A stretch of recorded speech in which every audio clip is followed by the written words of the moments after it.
This is Michelle Hughes from Ageless and Timeless. Today's podcast is brought to you by Water and Wellness. Recently, I had the opportunity to visit Water and Wellness at their offices, and I can tell you that as far as you and I are concerned and our health is concerned, this is one of the most important places that you can go to find water that is purified and products that will help your longevity and your overall health. Visit waterandwellness.com to learn how you can take control of your drinking water and learn about those natural additives to optimize your health and longevity. Contact Stacy at 877-296-6880. Use the Ageless code and you'll get a 20% discount on all your products. My love for you is immeasurable. My respect for you immense. You're ageless, timeless, lace and fineness, your beauty and elegance. Welcome back. This is Michelle Hughes from Ageless and Timeless. Today, my guest is John Shin, and fortunately, he lives very close by in Calabasas and has his office in Calabasas. John is one of those people that when you look at his bio, you get like breathless because you can't understand how a person could fit in a very short lifetime all that he has done. He's an entrepreneur, a serial entrepreneur who runs a company with 8,000 employees, and he's a philanthropist. He's a movie producer.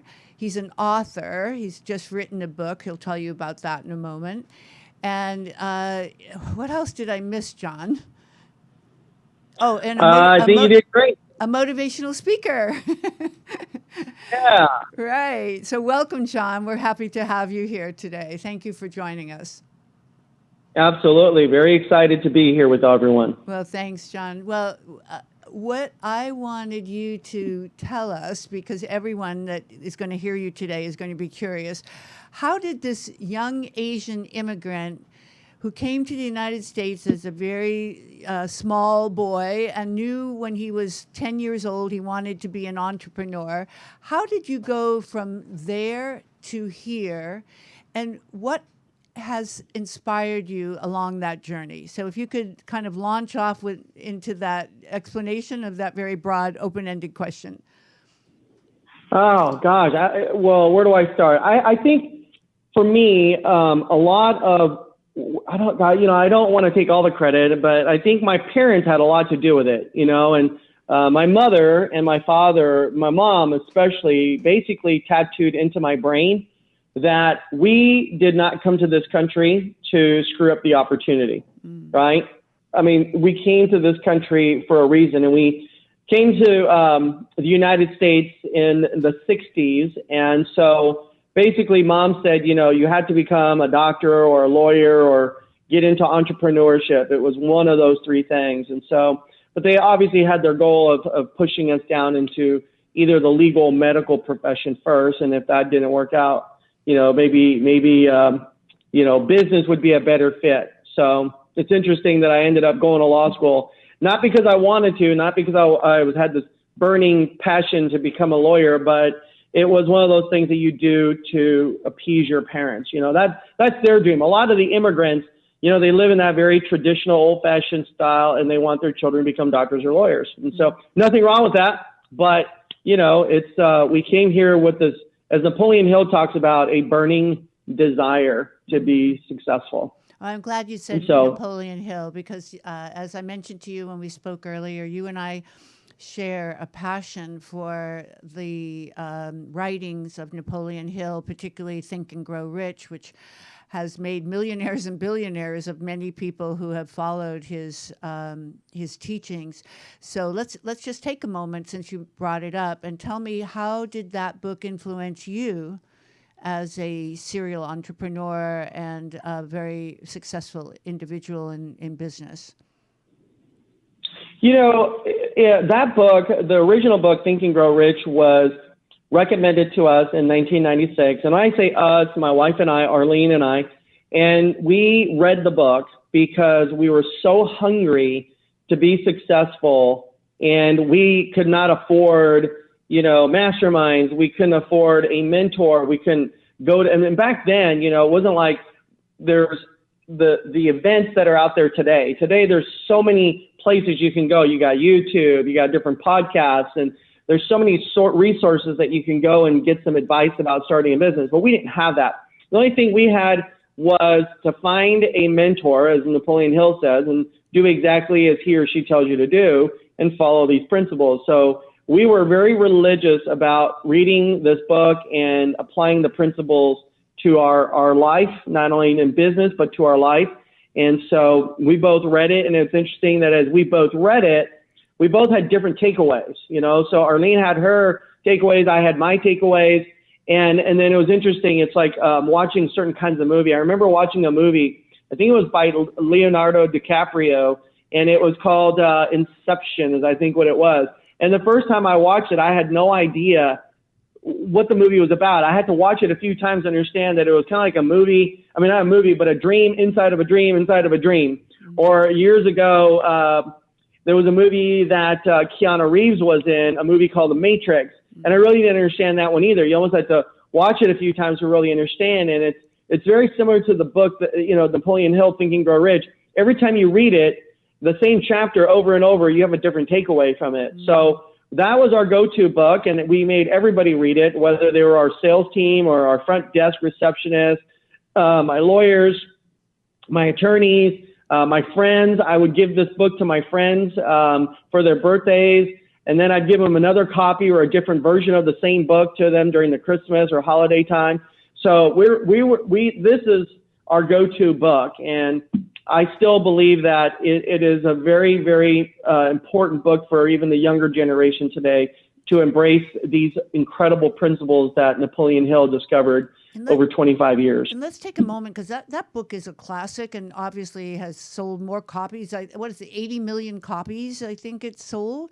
And so obviously that book has principles that are just perpetual, right? As you say, you get different interpretations or different experiences every time you read it, because it depends on where you are in your world, in your life. So let's just for a moment, there are 13 principles. I know we won't have time to delve in deep to each. Of the 13, what are the ones that you would say are your biggest takeaways? Obviously, burning desire, you already mentioned. That's his first. What else would you say, if you were going to highlight of the 13, that you would highlight that has made the most impact on you and your experience in life? Oh, gosh, I would say they're all important, but, you know, I think the chapter on decision is also a very important chapter, because I think most people just have to make some decisions. And if you look at the word decide itself, comes from the root word of to do, to do. And the word side means to die, right? That's why we got homicide, suicide, pesticide. So it really says do or die, right? Right. So I love that. Good for you. Yeah. And so most people, you know, they never do anything because they have this, well, what if? It's the what if syndrome. What if I go this way, or what if I go that way? Well, what if? It's not whether you go this way or do this way. Just make a decision and pick one and go down that road. And, you know, I think most people, they say, well, what if I pick the wrong one? Well, then if you know you picked the wrong road, then you know that you got to go back the other way and go down the right road, right? So, you know, I always said that as people are going down the wrong path, they got to discover very quickly that if you know you're going down the wrong path, is to have a course correction, right? And I think a lot of people, their biggest concern is to fail. You know, they say, well, what if I fail? What if I fail? Well, what is the word fail as an acronym? What does fail mean? It basically stands for first attempt in learning. So you're always learning. So if I screwed up one time, I know that's not going to work, right? So you got to have different strategies, which then takes me to the next chapter, which is where Napoleon Hill refers to planning. And so whatever you want, you got to have a specific plan. And there's a great quote that a lot of people have said or heard and used, which says, the quote says that, you know, that people don't plan to fail, but they fail to plan. Exactly. So whatever you want to do, you just got to have some very strategic plans and execute and act on it, you know, no matter what you think the outcome is going to be.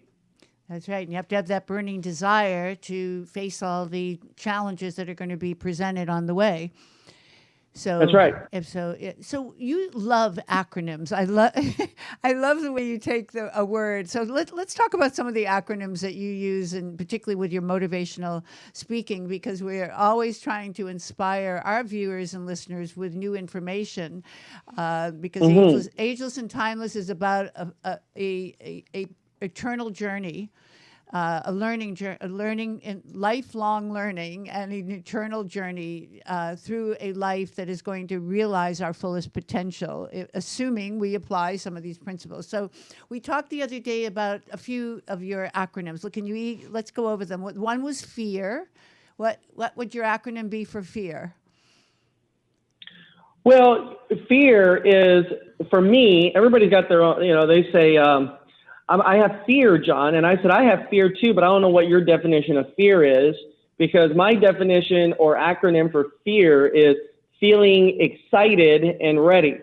So, other people, they have another version of fear, right? But my fear is I'm feeling excited and I'm ready to tackle whatever task I need to tackle on a daily basis. So that's an acronym I always tell people to use. So, and then, I got acronyms all day, but another one I like to tell people is TFA. What is TFA? And TFA is, I think we talked about this too, is I always ask people, do you ever think about what you think about, right? Because everything that goes on in these 6 inches is so critical to the outcome. So as you sit there and you read the book, Think and Grow Rich, the question is, what are your thoughts on a daily basis? What are your thoughts as you're watching this podcast right now, right? What are your thoughts before you go to sleep, right? What do you start to program before you go to bed, and, as you start to go into your different REM stages, right? So, because what you think about, it will affect the way you feel. So remember I said TFA, and then the way you feel will affect the way you act, and that's your A for the TFA, and then however you act will determine the results, right? So if you take no action, you get no results. Right. So it's TFA. What are you thinking about? What are your thoughts? Because your thoughts will affect the way you feel, and the way you feel will affect the way you act, and then the way you act will determine your results. I love that. So our thoughts create our reality. That's one of the things that Napoleon Hill so clearly says. We are it's like we are what we eat. Well, we are what we think as well, right? That is true. So tell us about this monolithic empire that you built. I know you said Arlene had the original idea, your wife, Arlene. Why don't you tell us how the genesis of that company became a reality? For Arlene, both of us were also, prior to getting into this field, I was actually working in the DA's office, and my wife Arlene was in family law, and we were both working with similar agencies, and as we're sitting there talking to and interviewing different individuals, we're trying to figure out what is the cause, what would provoke somebody to do some of the things that they were doing. And I would tell you a big chunk of the time, a good percentage of the time, people would say that it was financially related. They didn't know how to manage their stress. And so as a result, different things happen. So she decided that she wanted to go in the financial industry, because she started to realize that even us, as educated as we were, we didn't know anything about money.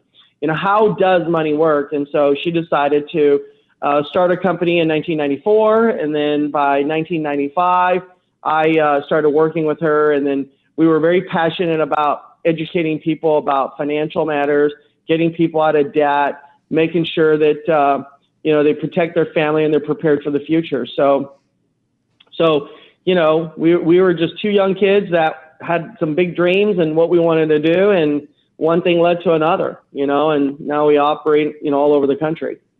Well, so what is your mission statement for your company? To create wealth for families. That's simple.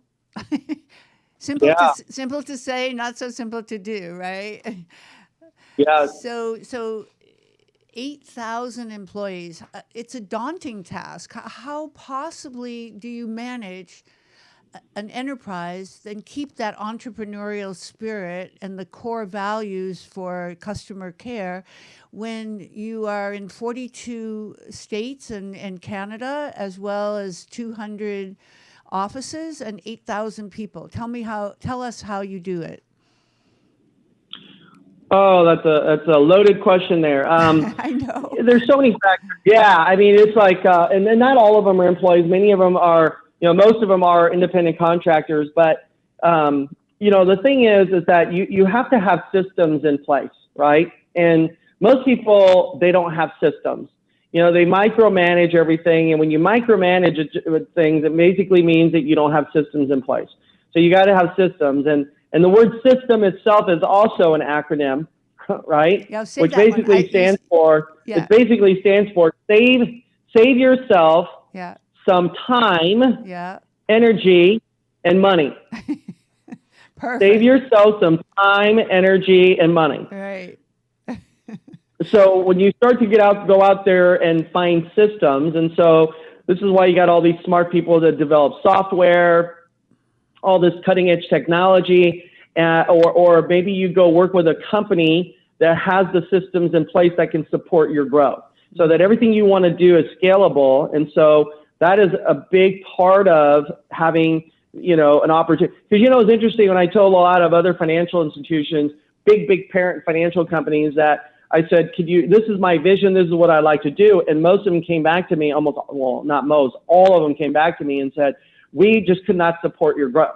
Like they weren't even ready for the growth. Mm-hmm. So it was interesting to find a partner in this industry that basically had all the systems in place to help us with our growth and our vision. Well, so that's number one. Number two is you got to believe in your people, right? And developing leaders within your own organization. So I'm a huge fan of leadership development, and so I groom people. I like to groom them from scratch. I like to hire people that, it's like, I don't want them to, I have a lot of people come and say, well, I got no experience. I've never been in leadership before.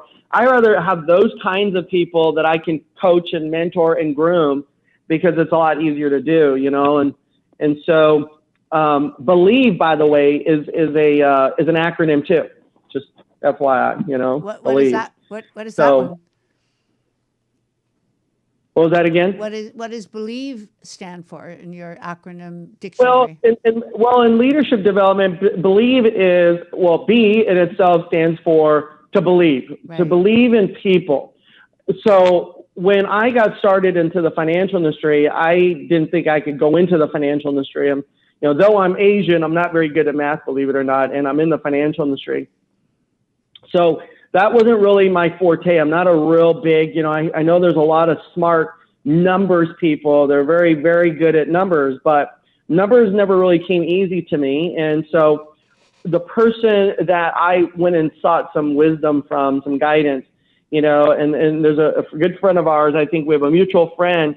He says that a guy named Greg Reed, who also wrote books with the Napoleon Hill Foundation, he basically said that losers seek opinions and winners seek counsel. And I went and sought counsel, right? And I had a guy who basically said, hey, John, this is what you need to do. And by the way, John, he goes, I believe in you so much. And the more he kept on saying that to me, every time he goes, man, I believe in you, buddy, man.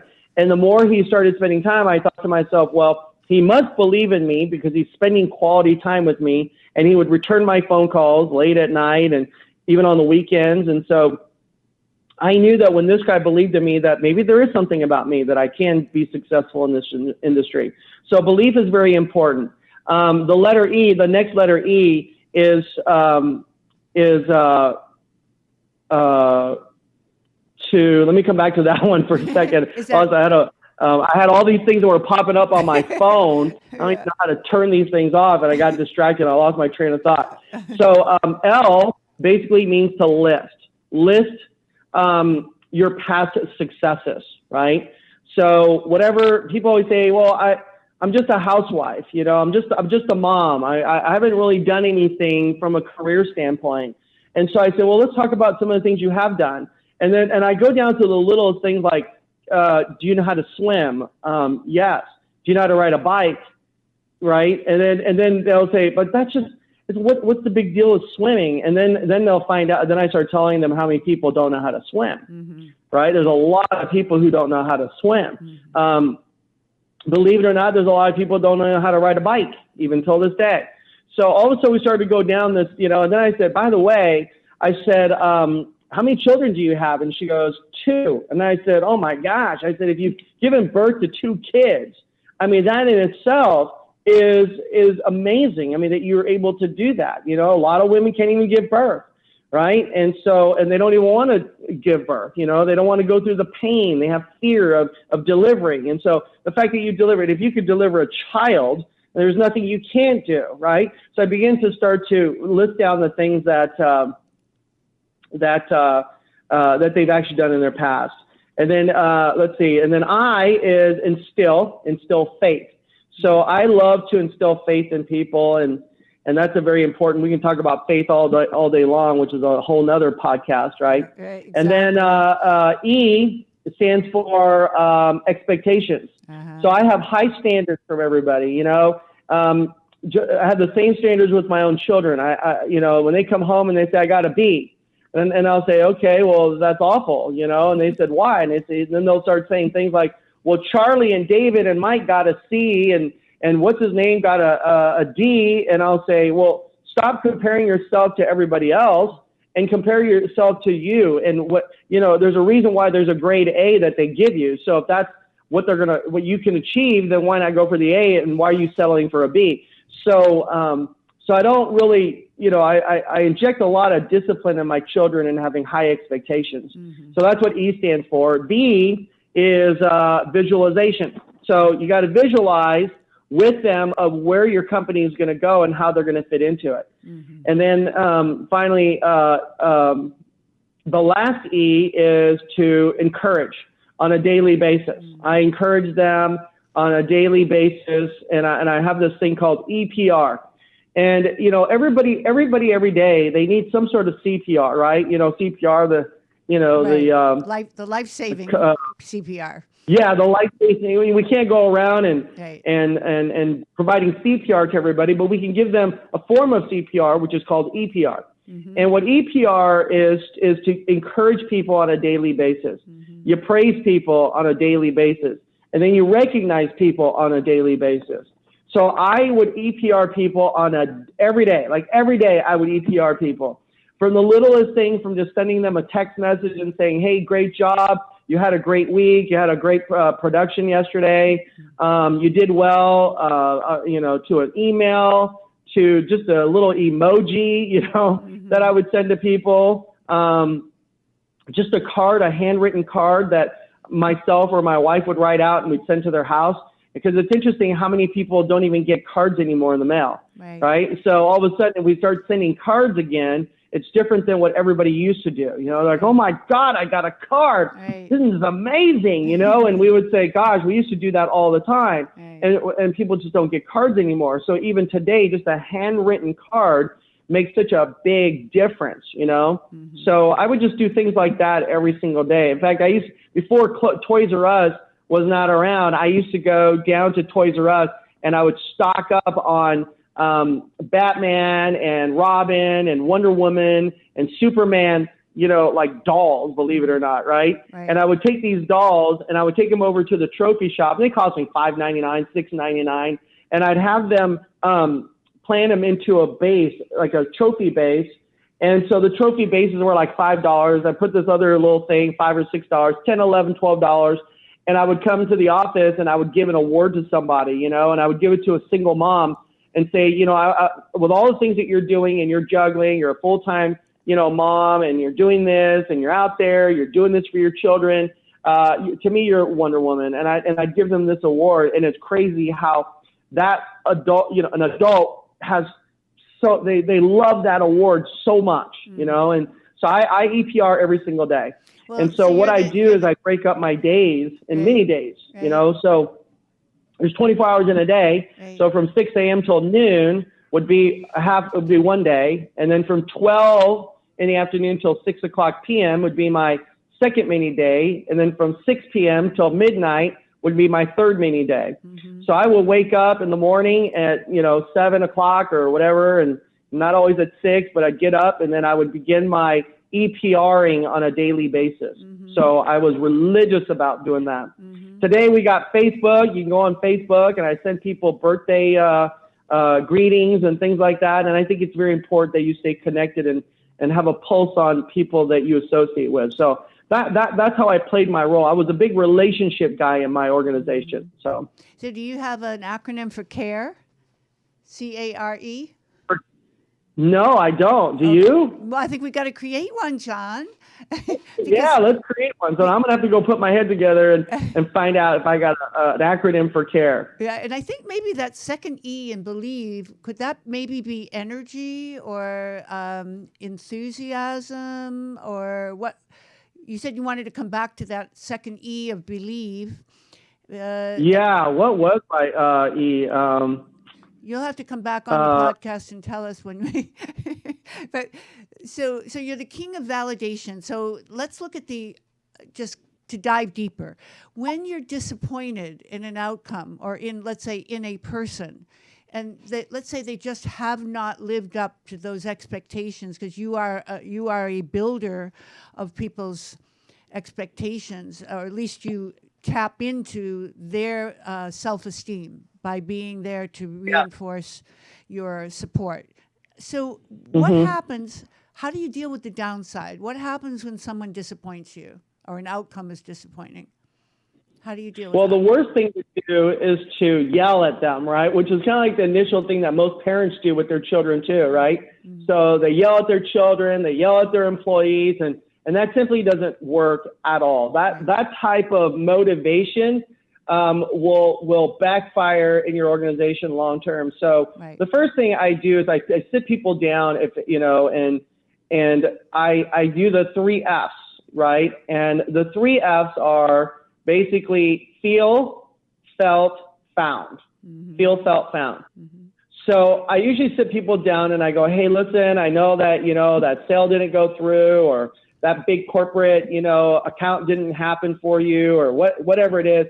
And I usually say, man, you know what? I know exactly how you feel, because I felt, that's the second F, right? I felt the same way, but here's what I found, right? And so they're like, wow, so I'm not the only one going through this particular challenge, right? Everybody's got growing pains, everybody. I've never met an entrepreneur who just said, oh, I had no issue starting up my business. I mean, I started my brick and mortar or restaurant or company or retail or online store, and it just took off with no issues. I mean, everybody has ups and downs, and that's something that you just have to embrace in business and know that you just have to accept it and move forward, right? And so I tell people, I go, listen, I know exactly how you feel. I felt the same way. And here's what I found is that if you do a little bit, if you just change it just this way a little bit, you'll see some major changes in your results. So I would always try to teach and guide rather than to reprimand. That's so perfect. Yeah. So, and people relate to the fact that you have had the same experience and you're their mentor, or at least the soul of the company. So when they know that you're have had your moments, your obstacles, they're going to be far more willing to accept the fact that no one's perfect. And now we can just get ready to do better the next time. So that's right. Well, because we had a little bit of technical glitches today, and I know you have another commitment, I want to race through a few other subjects real fast here. So tell us about tell us about your philanthropy. Well, I mean, philanthropy is just, let me qualify this just a little bit, just so I can go back and explain to you.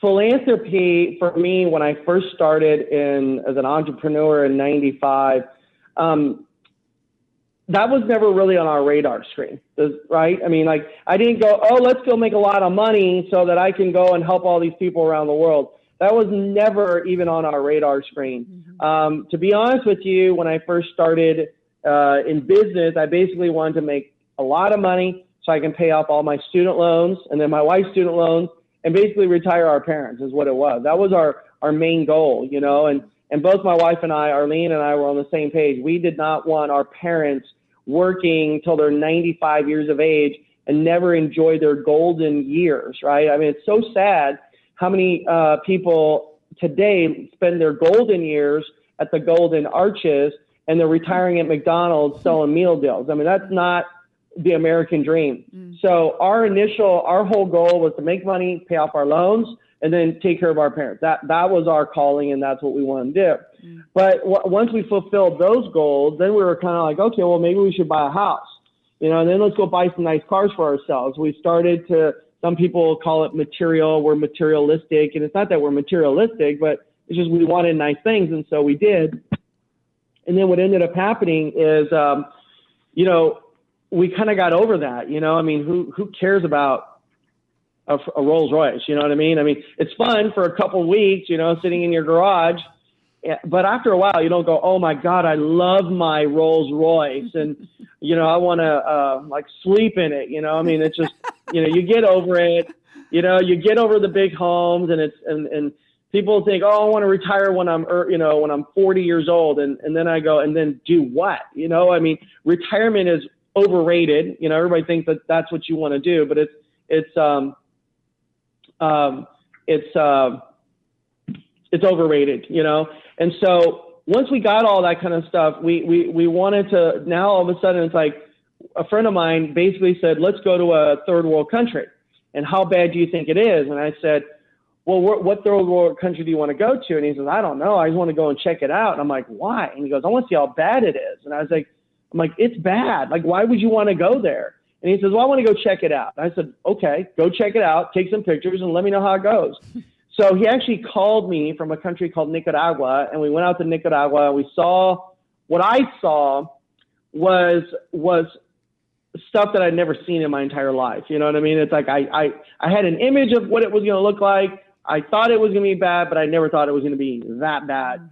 And so it just crushed me to know that there are children today around the world, men and women, suffering, and we are living in this incredible country right now, protected by this incredible armed services that we have, where other parents have sent their daughters and their sons out there in harm's way to protect us from the hostility around the world. And we're living like kings today. I mean, we're living like kings in America. And then I go to this other country and they don't even have a bottle of water, right? I mean, one country we went to, there was a library, and we went into the library because I wanted to see what kind of books they had and how many books they've got. And the book covers were there, you know, the big, thick, you know, hard covers were there. But on the inside, all the pages had been ripped out. And I thought to myself, where did all the pages go? You know, it must have been a good chapter because these kids like ripped it out.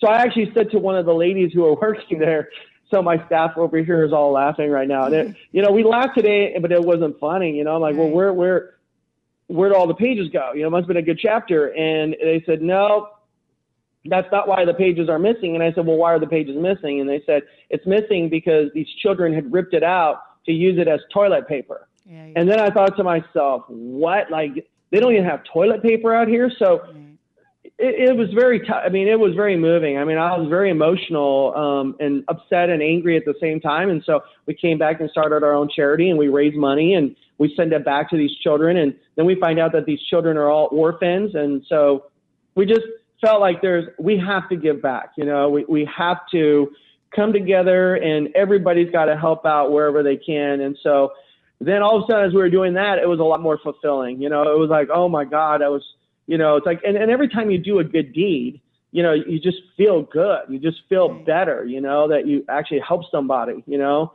And so that little trip ended up in 200 orphanages in how many, 7 countries you told me? How many countries? Yeah, that little trip is now manifested to, we've got 10 centers 10. Around the world, about 150 kids in each center. So it's about 1,500 children right now. Okay. You know, wouldn't that be great if we can go and save 1 billion kids, you know, but gosh. I mean, we're starting off where we can. We're in 6 countries now. We've got 10 centers, 1,500 children. And so, we continue to do things like that. Okay. And then we, teamed up with other organizations like UNICEF and Save the Children and CARE. And then, and we can't do this on our own. We find other nonprofit organizations that have got big, visions and purpose. And so which are in alignment of what we want to do. And so we team up with them as well. And we do like joint, events and joint functions and joint trips out to some of these underdeveloped countries. So now we don't say third world anymore. Right. We now say developing countries now. So I've been politically corrected now. I know. So, John, you produced a movie. I'm like, I want to cover everything, but I know we're going to have you come back. So let's just talk for a moment about how the movie came to reality and where it is today. And if people want to see that movie, how do they do so? So, it's unfortunate that, even today I was actually having lunch and the news, one of those daytime shows came up and basically it said that 27% of the people in this country had not read a book in the last year. No. That's, wow. It's scary. And I think that those numbers are actually even higher, to be honest with you, because I know a lot of people that don't read books. And I think the younger generation today, they're not going to read an entire book. They might read a chapter. They might read the table of contents or the summary of every chapter or the back of the book. But very rarely is somebody today, I think, reading a book, the younger generation, which is kind of sad. And so what I wanted to do is make a movie that the children would watch today, or I should say the young adults, the young entrepreneurs would watch today if they don't want to read the book, right? Or go watch it on a movie screen. Excuse me. So we actually had it in a theatrical with AMC Theaters. We had a limited theatrical release. And so we went to digital in January of 2018. And then we were on Amazon Prime. We had all the Facebook digital platforms and so forth. But now we have a contract that we just signed with Walmart. So Walmart has actually asked us to take it down from all the different places because it'll be going into all the Walmart stores this coming fall. What's the name of the movie? The movie is called Think and Grow Rich, The Legacy. The Legacy. Okay, there we are. We have it on the screen there for everybody to see. And I know you said that you were absolutely motivated to do more now that you've done one, right? You had your moment of excitement of doing something brand new in your life. And so, yes. So that will there be a sequel? I think so. I think we're going to be doing some other movies. I think the other one, the movie we just did it was a docudrama, but I think we're going to create a full, it's going to be a different kind of movie. It won't be a docudrama. I think it's going to be a full-blown movie, I and wait. Bringing out the principles of the book in a storyline.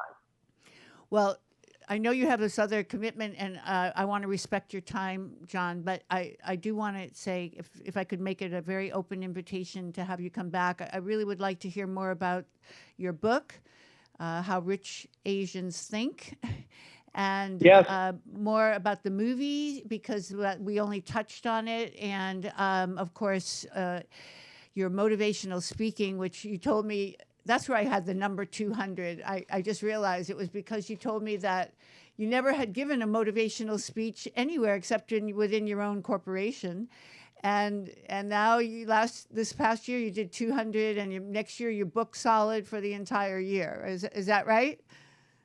That what? Yeah, I mean it was interesting when the movie came out in October of 2017. Let's see what just happened here. Okay. Yeah, so in October of 2017, when the movie came out, we did 3 months of theatrical, and then in January, I was actually asked to speak at a large convention. And so I went and spoke at that convention. And then after I got off the stage, a bunch of people had approached me and asked me for, the name of my book, where they can buy it. And they wanted all these pictures, which I was super honored to get photos with a lot of these different individuals. And that then, prompted me to write this book, which was in 2018. And then in 2018, I also had, was super honored to I did 200 appearances and talks in the year 2018. Right. So, you know, there were Fridays, Saturdays that I did like 3-4 talks in a day. And I went to different events, driving all over the place, flying all over the place. And then that then prompted me in 2019 to go on this world tour. So we now started the Think and Grow Rich Legacy World Tour. We're going to 50 different cities around the world. We're going to, 12 different countries. And so we just finished our 8th city for the year, and we're now all taking a little break for the holidays, and then we resume back up in February of next year. So if someone wanted to join that foundation, organization, and be a part of that, how would they do so? Well, if they go to TGRWorldTour.com, all our upcoming cities are there. The tickets are pretty inexpensive. I mean, they range from $49 to like $99. Wow. And then there's like, for veterans and students, it's like $29, you know, to attend the event. And you're getting 2 days of content. And by the way, on one of the nights, we actually show the movie at the event. So they can actually watch the movie there. You know, if you were to go watch it in a movie theater, you'd still pay $10, $15, you know, if it's not a matinee show. And so, yeah, I mean, for $29, $49, it's pretty inexpensive to come to 2 days and hear from some of the biggest mentors and coaches and industrial, you know, the industry experts in their field to show people how to become successful at their craft. So we go to TGR.com? Is that what you said? TGRWorldTour.com. WorldTour.com. Okay, very good. Okay. Well, I'm going to let you go. I hate to do this because I really learned a lot from you, and I know our viewers and listeners did as well, and how exciting it is to hear someone who started at the very embryonic stage in life with an idea, you and Arlene, or let's give Arlene the credit. But and then you launched this company, which we didn't even really talk about, Oxianta, which we will do next time because we want to talk about the derivation of the name, and that's really quite important, the Greek derivation, and also the company itself and what it does and how it's adding value to our world, which I know it is because I've checked you out. Actually, I think I want to become one of your clients. So, thanks. If you will allow me to. Of John, course. I know that there's much more to do for you today, so I want to say goodbye and wish you well, and we will be back with you soon. And thank you very much for joining us. Okay, have a good day. Hey, by the way, I remembered what that last E is. Oh, good. Tell us. Okay, it stands for emphasize. Oh, and emphasize. what you emphasize is the people's strengths. Okay. Yeah, see, I had every other word: empathy, energy, enthusiasm, but I didn't think about emphasize. Yeah. Okay, good. Thank you for remembering. Yep. All right, John. Have a great day. Thank you for having me on your show, and to all of you that are out there, every single one of you, you are a masterpiece because you are a piece of the master. Thank you for joining us today. That's gorgeous. Thank you. Thank you. Bye-bye. Take care now. All right. Thank you. Well, I think all of you know that we were in the company today of someone who has actually masterminded how to manage a company from embryo to monolith, and to do so in a way with great dignity, great respect for his people that are serving his customers in a way that only represents the very best of what they envisioned when they began that company. And then beyond that has done so many other valuable contributions to our society. So we thank you, John Shin, and we want to say in a very, very big way, do not change, keep doing what you're doing, and never give up, as Napoleon Rich so wisely said many years ago. Thank you. This is Michelle Hughes from Ageless and Timeless, and have a beautiful day. My love for you is immeasurable. My respect for you immense. You're ageless, timeless, lace and fineness, your beauty